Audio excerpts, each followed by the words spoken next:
দৃষ্টি নেই, তবু থেমে নেই স্বপ্ন। অন্ধকার চোখ নিয়ে উজ্জ্বল ভবিষ্যতের পথে এগিয়ে চলছে শরীফ। অন্যদের মতো তার পথ চলা সহজ নয়। চোখে দেখতে না পারলেও সাহস আর মনোবল দিয়ে প্রতিদিন লড়াই করে যাচ্ছে সে। এসএসসি পরীক্ষা জীবনের একটি গুরুত্বপূর্ণ ধাপ, আর এই ধাপ পার হতে শরীফের পাশে আছে একজন রাইটার। শরীফ যা বলে রাইটার তা খাতায় লিখে দিচ্ছে।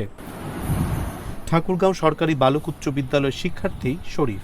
২১ এপ্রিল সকাল ১০টায় শুরু হওয়া এসএসসি ও সমমানের পরীক্ষায় সে ঠাকুরগাঁও সরকারি বালিকা উচ্চ বিদ্যালয় কেন্দ্রে প্রথম পরীক্ষায় অংশ নেয়।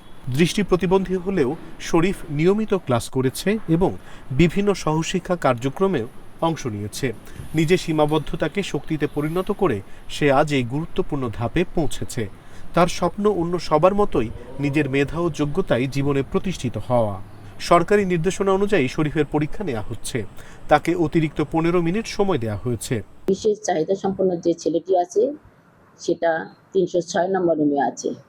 তাকে ১৫ মিনিট করে করে মোট টোটাল ৪৫ মিনিট তাকে আমরা অতিরিক্ত সময় দেব।